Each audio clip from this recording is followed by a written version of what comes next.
call your budget plan something fun. Sticking to budget is actually buying things in bulk. If your money goes 2x, your expenses should only go 1.3x or maybe 1.5 at a max, depending on inflation, because inflation in this country is not smiling.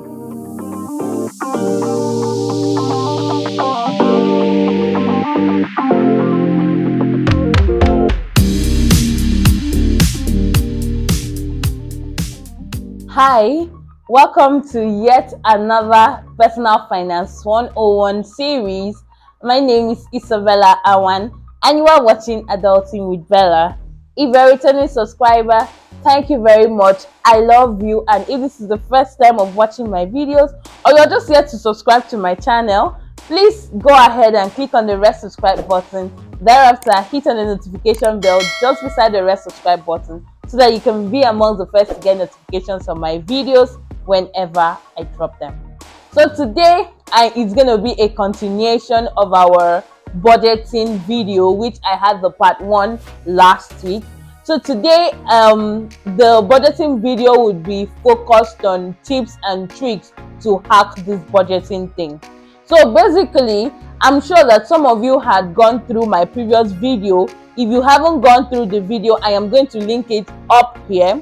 So yes, some of you must have watched that video and you are a bit worried that this whole budgeting thing is really overwhelming and that you would not be able to do it. Trust me, I am not telling you that it is easy. It is not easy. Even personally, I struggle with it, but I have just devised some means which I have used to just make it easier and more fun for me. I am going to be sharing some of these tips and tricks on how to make budgeting easy for you, and I hope that you apply them and it helps you with budgeting your money. First tips and tricks that I have is that you should call your budget plan something fun, something that motivates you, something that will make your heart jump for joy and your eyes lit up whenever you think about it or you hear it. For example, my budgeting plan is called Retire Rich at 40. Like, this is something I really want. Like, whenever I hear that plan, it makes me excited to want to stick to this budget, because guess who want to retire at 40? Super wealthy. Mwah. So yes, you can call your budget anything. You can call your budget make Forbes under 30 richest Africans. Anything, or have a happy life abroad budget plan. Whatever will make you happy, please just give your budget a fun name that would make you happy to want to open that spreadsheet and review it, or that will want to make you stick to it, or just want to make you even start the budgeting process in the first place. Just call it something fun and bring life into it. The second tips that would actually help you with budgeting is tracking your cash flow. So there are two cash flow for the budget. That is the inflow, which is your income, and the outflow, which is your expenditure. You actually need to know how to track these two things. So first of all, let's talk about tracking your income. I had said in the previous video that if you are a 9-to-5 earner and that is your only source of income, it is very easy for you to track your income. Just wait for your pay slip, if you get pay slip at the end of the month, and pick whatever your gross amount is. That is simply your income for the month. However, if you have a side hustle, you should also add that to your income for the month. So that is where it gets a bit tricky, because predicting how much you can earn from a side hustle, from a business, from freelancing is not that easy. So I think the best way to do this is for freelancers and for business people. First of all, I want you to understand the periods. So there are some business that boom during the maybe, I don't want to use summer and winter. Let's say during the Ember period. So if your business has to do with festival, for example, you're a graphics designer, people tend to get married a lot in September, October, November, and December. I don't know why. Or you might have a lot of wedding cards to print and design for people. You might have conferences like end of the year conference banners and all of that to design for people. So you know that period you tend to have more business, or maybe in January when people are thinking of starting new business and you have to do like social media branding items for people. Whatever your season is, you need to understand the seasons in your business. The second thing you need to understand is what an average income flow for your business is. I would advise to be as pessimistic as possible. It's better to under budget and you earn more than what you expected than for you to over budget and then you get disappointed. It might take you about 3 to 5 months to come up with a number. So every month you should predict and then see what comes out at the end of the month. Use the actual amount to get the average for like 3 months. If you have more time on your side, get the average for like 5 months and then move on from there. So this is basically how you can track your income if you don't have a steady source of income like a 9-to-5 job. Now we're moving on to the other side of tracking your cash flow, which is your expenditure, because at the end of the day we all have different expenses and I cannot expect you to spend the way I'm spending because your expenditure is unique to your situation, where you live, your responsibilities, the little support if you have any, and all of that. So what I would advise you to do is take about 2 months to really understand what your spending pattern is. And how would you understand how this spending pattern works is simply pick up your bank statement and take all the expenses you can track from there. For things like your rent, which you pay annually, can you just pick the annual amount and divide by 12 for your monthly rent? For things that you might have to pay quarterly, every half month, just divide it by the number of months that would take for the next payment. You also have to make conscious effort for expenses where you spend cash on. For example, if you go out in a day and you took out 10k, you had to buy food, try to jot it down somewhere and just spell it out so that you can be able to track your cash expense. It is easier to track bank transactions because someone like me, I always title my bank transaction, so that is like another bonus tip. Then at the end of the month, I need you to buy different colors of marker, or anyhow you can do it. If you can translate it into a spreadsheet and then try to calibrate what your outflows are from there. So you need to understand your inflows and your outflows, then check the percentages for each of these categories of outflows, especially to help you calibrate what you would be spending every month. The next tip that would help you to fully kickstart your budgeting process is setting goals. If you do not have a goal, it will be difficult for you to kickstart your budgeting process properly. And most times, I would advise that your goal should be tied to the name of your budget. So the name of my budget is basically retire super wealthy at 40. My goal would be to achieve this. I need to have done this at a certain year or at a certain age and all of that. So I pick up those yearly expectations and then run with them. So I have a goal for the year that I need so amount of money to do a particular thing, or I need this amount of money to do this particular thing. Savings, I always say, is not the money you set aside after expenditure. It is the money you set aside once your salary comes in to understand what you have left for spending. So savings should come first, and your savings should be targeted towards a particular goal. Another very important tip to help you stick to your budget is automate your important transactions. For example, your savings. I would advise you to try to make your savings in an app where you can do like standing orders to automatically deduct this money immediately your salary drops. Things like your house rent, please also deduct that immediately your salary ends, so that you don't have to cry for these things. When you can automate your transactions, it will be easier for you. You won't have to go back and forth to it. Now, another thing that can help you manage your savings is to have different bank accounts. I bet you every Nigerian out there that has finished NYSC and is working would have at least 2 to 3 accounts. You won't believe I have 4 bank accounts that I'm really not using. So So let me just tell you how the 4 bank accounts came about, so that you won't think, oh, I have so much money, that's why I have 4 bank accounts. So my first bank account was from First Bank, where my parents opened like a children's savings account for me. I don't even know the password to the account anymore. The second account was Diamond, which is now Access Bank, which I opened. It was like a student account which I opened while I was in school to help me like with school expenses and school runs and all of that. So I had a Diamond account. When I went for NYSC, I had to open another Access Bank account for my Alawi. So I have my Alawi account. Now, while working, my office uses a particular bank to pay us, which I wouldn't want to disclose. So I had to open another bank account. So that is how I came up with 4 bank accounts, which I know nothing about. When you are no longer using this account, like for the purpose it was meant for example, your Alawi account, the account doesn't automatically close. You can decide to dedicate this account to a particular thing.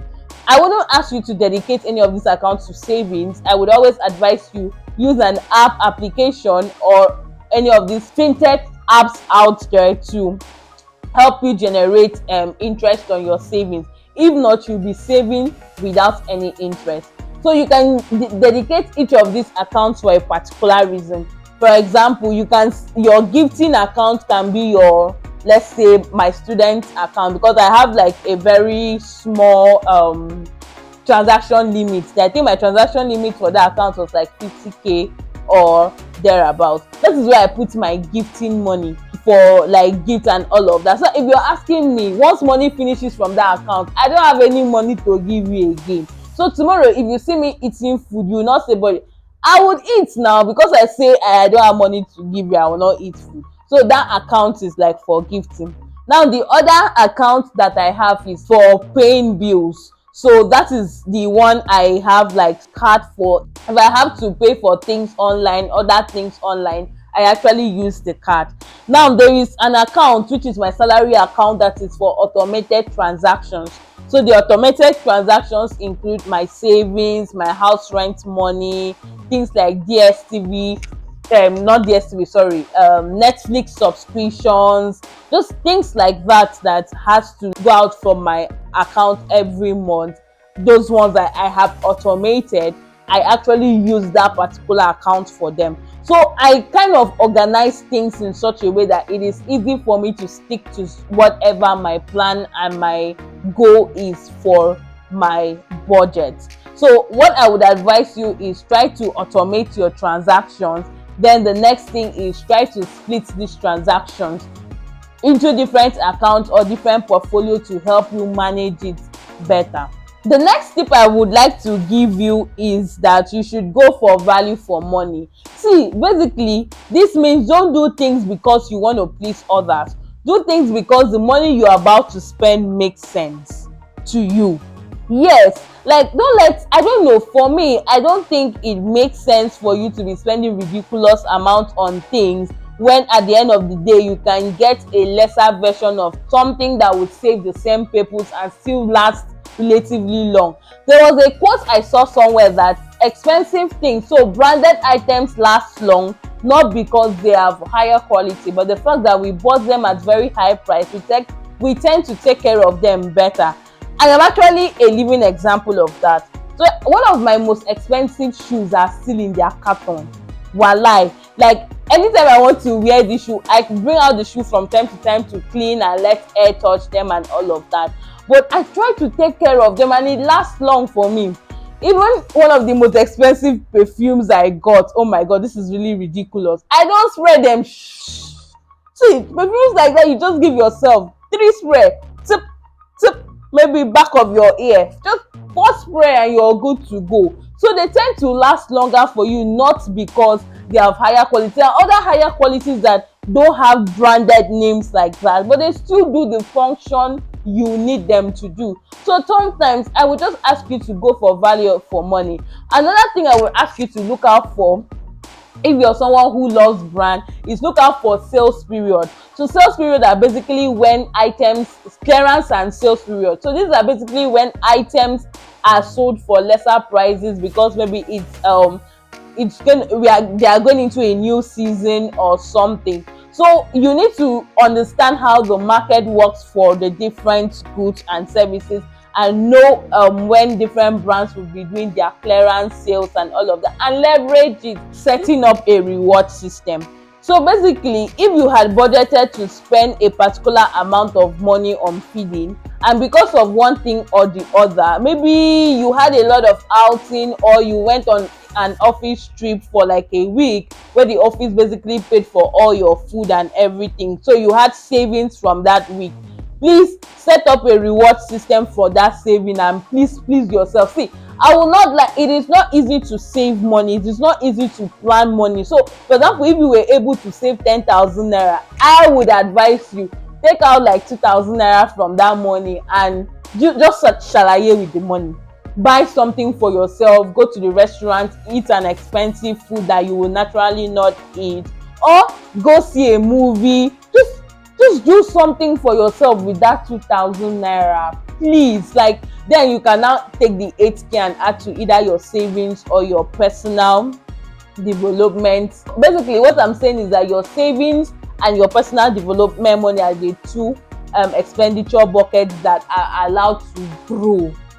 Those ones are allowed to grow recklessly, but others shouldn't grow as much as your income is growing, please. So yes, try to set up a reward system for yourself. It might be 20% of whatever you save, or 30% of whatever you save. Then you take the remaining one and add to your savings, or add to your personal goals and development, depending on the bucket you need. Another thing I want to also talk about is learning discipline. See, peer pressure would come, people will try to oppress you with money spending. Don't fall for it. Try to learn self-discipline when you're budgeting your money and stick to it. See, self-discipline can be learned, and I am currently reading a book on the act of self-discipline, and I think I would really like to give a summary view of that book. I would do that sometime in the future, but self-discipline can never be underrated. You can achieve a lot from self-discipline. So please learn to discipline yourself so that you can actually stick to the budget that you had drawn for yourself. How do you learn self-discipline? One of the first steps of learning self-discipline is take away those appearances of evil from you. Like, avoid them. Those things that would lead you not to stick to your budget, just avoid them. How? What do I mean? Either you're not available to join somebody's ashwebi. Don't say I'm the one that asked you not to join somebody's ashwebi. But if you know you don't have the money for it, don't push yourself for it.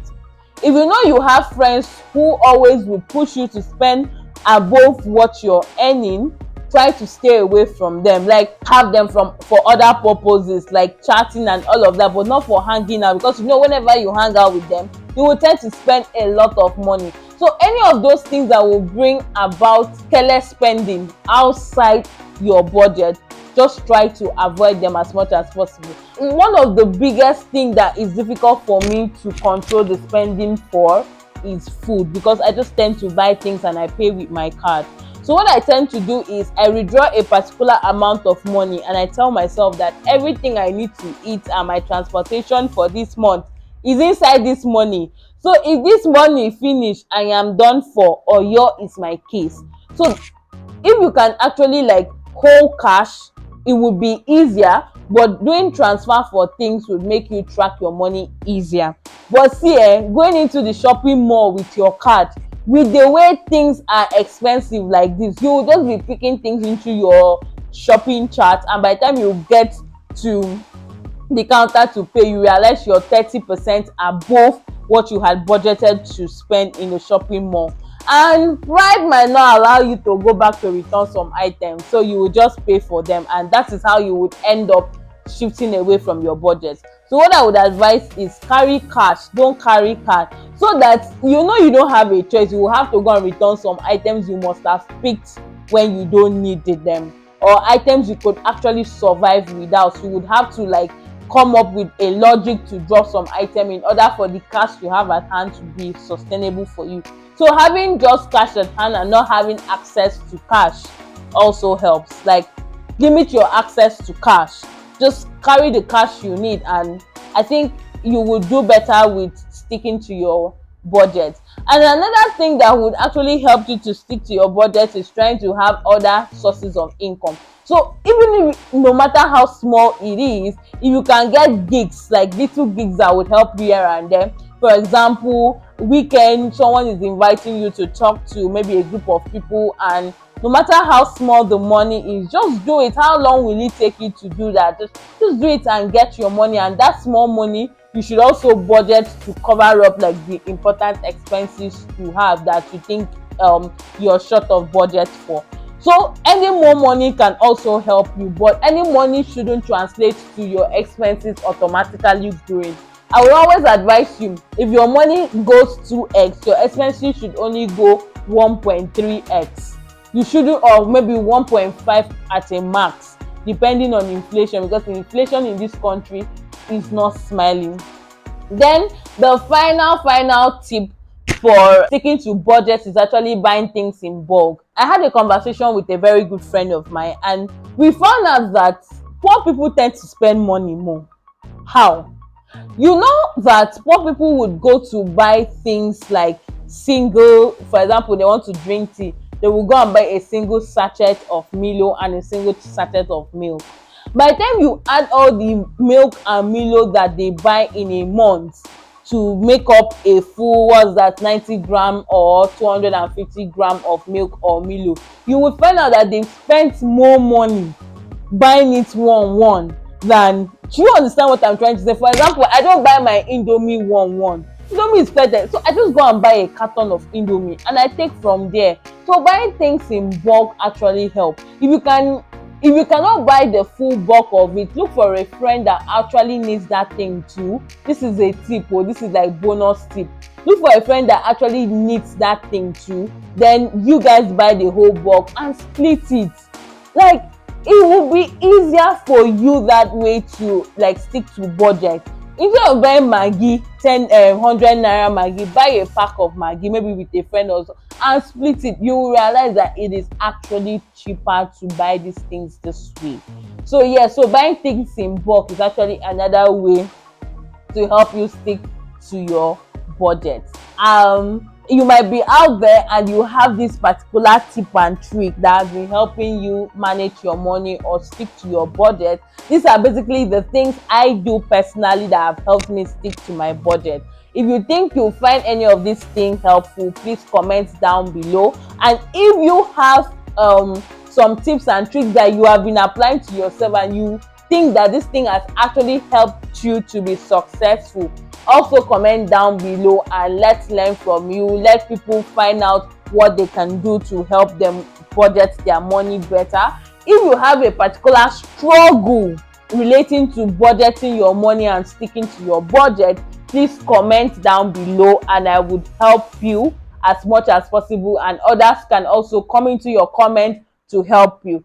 Thank you guys for watching. I hope you enjoyed this video, and I hope this video was really helpful for you. If you want to see me make more personal finance 101 videos, please comment down below, give this video a thumbs up, and call your family members and friends to pull up. Till I see you next time on another Adulting with Bella 101 series. Bye for now.